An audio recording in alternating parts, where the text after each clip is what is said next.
Mateus capítulo 3, versículo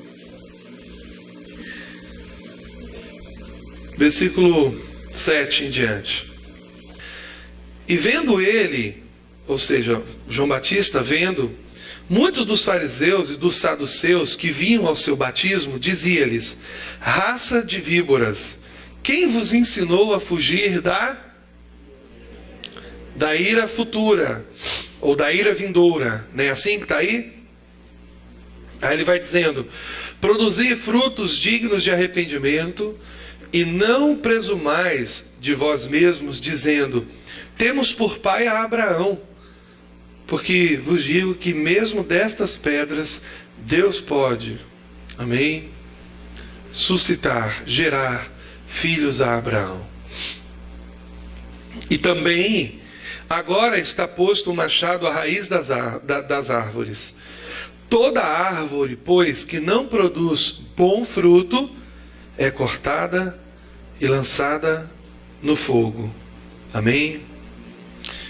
Esta é a primeira menção no Novo Testamento de juízo. O Velho Testamento fala muito pouco sobre inferno, fala alguma coisa, mas fala de uma forma muito limitada a respeito desse tema. Então, aqui no Novo Testamento, no livro de Mateus, nós encontramos essa primeira menção, essa primeira referência a respeito do que vai acontecer após a nossa morte. Fala do juízo, fala da ira vindoura, né? Da ira futura. Fala do fogo, mesmo que às vezes por meio de parábola, mas João Batista está falando, trazendo alguma informação para nós a respeito disso. Então, por essa ser a primeira menção, a primeira informação a respeito de alguma coisa que vai acontecer depois dessa vida terrena, eu começo esse tema baseando a minha reflexão nesse texto, nessa noite. Amém? Eu preciso falar algumas coisas antes para vocês. Eu confesso a vocês que, diferente de tudo que eu já ensinei esses anos todos como pastor nessa igreja, pela primeira vez eu não estou muito animado em relação a essa série que nós vamos começar. Não é uma coisa que me deixa muito empolgado para falar, mas também eu nunca estive tão convicto de que eu preciso falar a respeito daquilo que eu vou falar nessa noite. Eu nunca estive tão certo de que Deus deseja exatamente isso para nós nessa noite. Então, o motivo pelo qual eu não me sinto tão animado, tão empolgado para falar disso, é que nós estamos falando da possibilidade das pessoas terminarem atormentadas no inferno. Então eu vejo nessa série de ministração muito mais uma questão de necessidade, e você vai perceber isso também, amém? Tem gente que gosta de amedrontar, colocar medo nas outras pessoas, né? Eu não gosto, e creio que a nossa relação com Deus deva ser pautada no amor e não na base do medo, ok? Por isso, então, longe de mim está o desejo de querer assustar os irmãos. Talvez isso até possa acontecer em algum momento, mas principalmente por conta da natureza do tema que nós vamos abordar. E embora eu não pretenda intimidar as pessoas e nem forçá-las a viver para Deus, a realidade de um inferno precisa sim trazer temor ao coração da gente, amém? Então, vai uma pergunta, né? O inferno é uma realidade? Você já pensou no inferno? Em relação à sua família, seus pais, seus irmãos, seus primos, seus amigos, você já pensou como e onde eles vão passar toda a eternidade? Já parou para pensar nisso? Eu não sei se o que eu vou falar tem sentido para você, mas um pensamento capaz de apertar o coração da gente é a ideia de que pessoas muito queridas possam terminar no castigo eterno pelo resto de suas vidas. Na verdade, nós não gostamos de pensar sobre isso e constantemente gostamos de desviar o pensamento dessas questões, mas a nossa fé, a natureza da nossa fé, não permite que venhamos reconhecer o inferno com os nossos lábios, ao mesmo tempo que impedimos o nosso coração de sentir o seu peso. Você não gostaria de saber se realmente existe um inferno literal? Como é que você se sente quando você vai a um órgão público? Eu não quero fazer nenhum paralelo com o inferno, mas apenas uma... embora alguns pareçam mesmo, ou que pelo menos funcionem como, né? Mas como você se sente quando você vai a um órgão público e chega lá e ele está fechado? Geralmente a gente fica indignado porque ninguém nos avisou, né, que aquele dia ele não ia funcionar e a gente perdeu. A nossa indignação é fruto da nossa perda de tempo, né? A gente perdeu tempo, perdeu dinheiro, gastou tempo, dinheiro e chegou lá, estava fechado. Já aconteceu isso com você, de você ficar bravo e ficar nervoso e querer saber quem é o responsável, onde você denuncia essa coisa, por que aquilo está fechado? E você já passou por isso?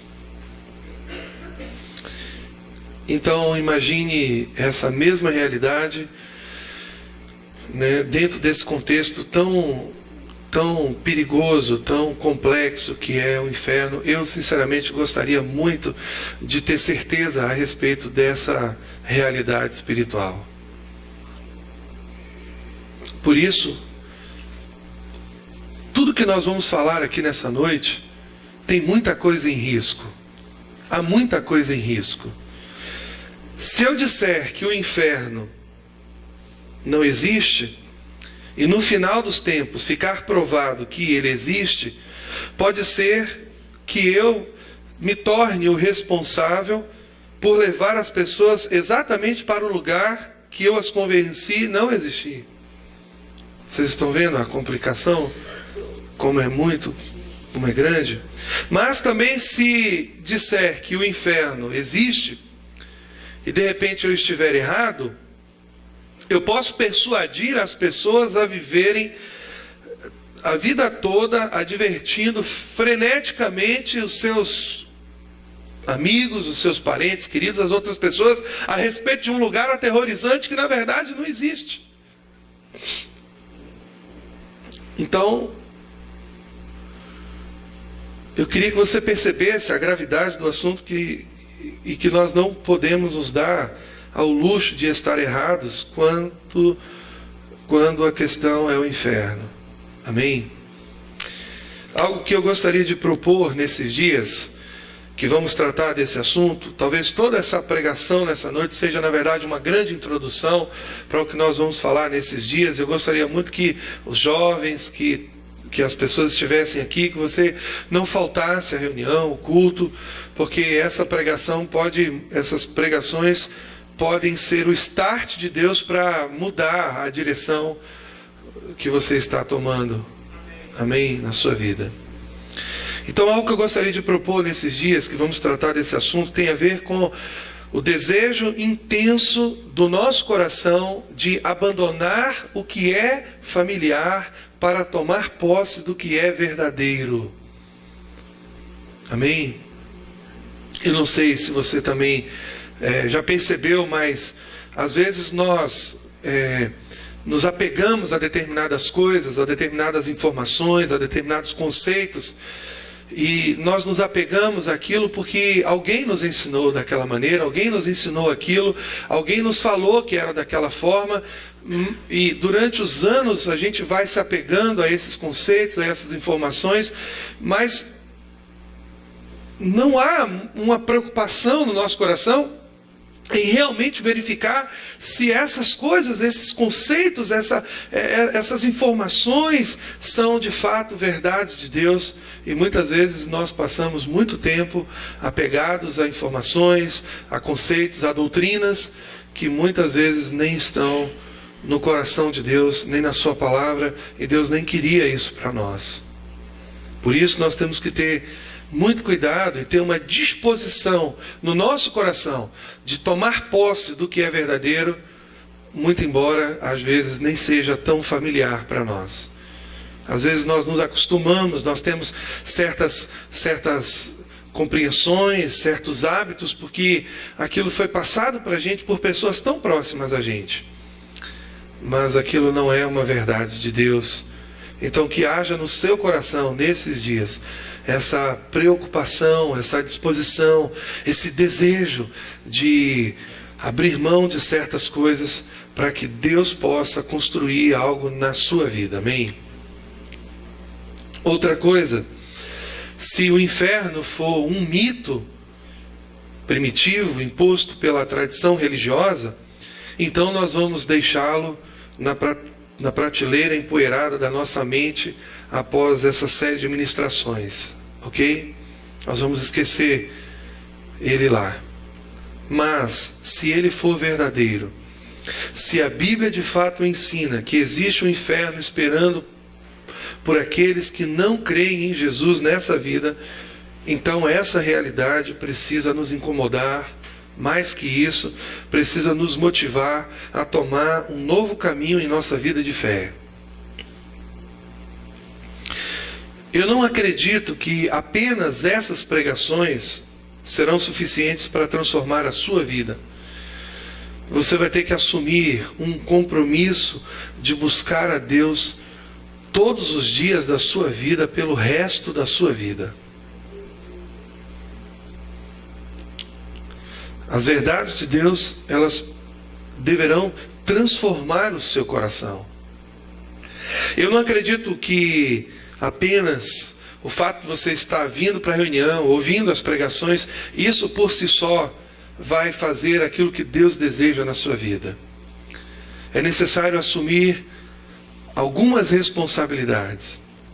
Como igreja, nós vamos necessariamente precisar nos distanciar dessa forma tradicional de ser igreja. Deus não deseja que a nossa vida se resuma a cultos e templos. Você vai ter que arregaçar as mangas, nós vamos ter que arregaçar as mangas e assumir o discipulado ativo, fazer missões e buscar a unidade da fé. A minha pergunta é: você está disposto a isso? Então nós vamos orar. Abaixa a tua cabeça.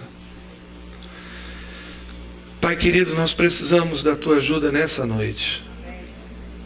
Precisamos da tua ajuda para que a verdade de Deus seja revelada ao nosso coração, mesmo que isso importe que tenhamos que mudar a nossa vida, Senhor. Pai, eu preciso que o Senhor fale ao nosso coração nessa noite. Eu preciso que o Senhor sopre, ó Pai, a tua palavra e que possa fluir na minha vida e através da minha vida para a vida dos meus irmãos nessa noite. Eu preciso, Senhor Deus, que a tua palavra encontre, ó Deus, lugar, encontre, Senhor Deus, um espaço no nosso coração tão grande que ela se sinta confortável para trabalhar no nosso coração o resto da nossa vida, todos os dias da nossa vida, em todo momento, ó Pai. Em nome de Jesus, sopra a tua palavra sobre a nossa vida nessa noite. Em nome de Jesus. Amém. Imagine essa situação. Eu gosto muito de bicicleta, de andar de bicicleta. Esses dias tomei um tombo horroroso aqui, vindo para a igreja de bicicleta. O camarada passou na minha frente, embolou eu e ele. Pense numa situação constrangedora. Se você viu, né? Foi um negócio feio. E Deus me deu um grande livramento, porque eu caí no meio da rua, poderia ter vindo um carro, o sinal estava fechado, e graças a Deus, a única coisa que eu tive foi alguns arranhões, hematomas, e ficou tudo bem. Mas, se você é como eu, gosta de bicicleta, ou então, né, pensa em comprar uma bicicleta para o seu filho, imagine essa situação. Você vai numa loja de bicicletas e chega lá, compra uma bicicleta novinha em folha, né?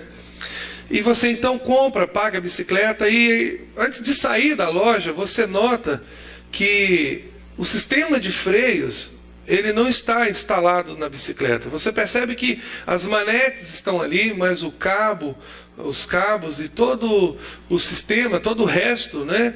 As borrachinhas, os fios, as esporas, né? Se for aquele freio tradicional, mas se for aquele freio a disco, então o sistema a disco, você percebe que essas coisas não estão ali. E você vai chegar e você vai ao vendedor e fala assim: ei, a bicicleta que você me vendeu, ela tá com algum problema, esse freio aqui, isso vai funcionar? E imagine que o vendedor responde assim para você: olha, não pense nisso agora, faz assim, quando você estiver pedalando, você então desce uma ladeira bem íngreme, e quando você estiver lá embaixo, você aperta os freios. O que você acha dessa situação? É no mínimo perigosa, não é mesmo? Mas é exatamente assim que a maioria das pessoas lidam com a realidade do inferno. Elas não se preocupam com a sua existência até estarem diante dele sem nenhuma chance de poder mudar a situação. O que nós vamos falar aqui nessa noite não tem o propósito de trazer tanta compreensão, nem lucidez, nem entendimento a respeito de como é, do que é, mas nos mostrar a realidade do inferno, para que no nosso coração haja um desejo, haja uma mudança de vida, a fim de que nós possamos, através dessas informações e dessa compreensão de Deus para a nossa vida, fazer com que talvez algumas pessoas ou muitas pessoas que estivessem caminhando para lá sejam resgatadas de lá. Esse era o interesse de Jesus em falar sobre certas coisas que assustavam as pessoas. Amém? E como é que eu sei que muitas pessoas vão estar diante dessa realidade sem nenhuma chance de mudá-la? Por conta do que está escrito em Hebreus 9, 27. E está escrito bem assim: e como aos homens está ordenado morrerem uma vez, vindo depois disso o juízo final. Essa é a orientação da palavra de Deus para nós. A verdade é que parte de nós não quer acreditar no inferno. E eu entendo isso basicamente porque existem dois motivos muito simples. Primeiro, nós temos uma compreensão muito sentimental em relação à justiça de Deus. Nós temos uma compreensão muito humana. A gente muitas vezes olha para Deus dentro de um aspecto humano. A gente olha para Deus, encaixando Deus, envolvendo Deus na nossa compreensão, ou nas nossas emoções, ou com os nossos sentimentos. Então, eu não sei se você já percebeu, mas algumas pessoas elas chegam a afirmar o seguinte: Deus é amoroso e compassivo. Ele jamais vai enviar qualquer pessoa para o inferno. Se fosse assim, onde estaria o amor de Deus? Você já ouviu isso? Você já ouviu, ou então expressões como essa, quando acontece um desastre, como aquele do tsunami, como o do terremoto, agora recentemente, as pessoas elas começam logo a questionar: mas por que Deus permitiu? Se Deus existe, por que Ele permitiu essas coisas? Por que Deus não interviu? Por que Deus não fez alguma coisa? Né? Quando morre alguém, você já ouviu isso? Quando alguém morre, alguém logo diz assim, né? Por que Deus foi permitir? Por que Deus fez isso? E a gente sempre está atribuindo a Deus culpa por alguma coisa ou tentando ver as atitudes de Deus baseadas com a lente da nossa emoção, da nossa compreensão, da nossa justiça e dos nossos sentimentos e da nossa humanidade. Ontem eu ouvi essa pergunta, uma pessoa, num casal jovem que a gente está aconselhando também para casar, ele perguntou assim para mim: pastor, aquele rapaz que morreu, o cantor sertanejo,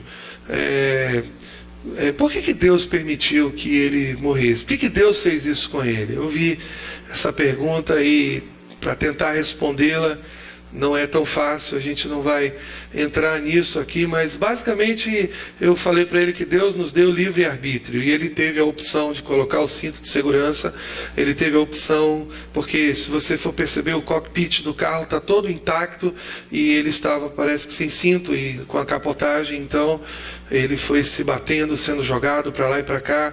Então, às vezes, muitas das coisas que acontecem na nossa vida, na verdade, a maioria das coisas que acontecem na nossa vida, quando não tem influência espiritual, e às vezes algumas que têm influência espiritual também estão dentro dessa questão, está muito dentro do livre-arbítrio. Deus nos deu a liberdade de fazermos escolhas. Talvez alguém chegou para aquele jovem e disse assim: olha, não viaje agora, é muito perigoso.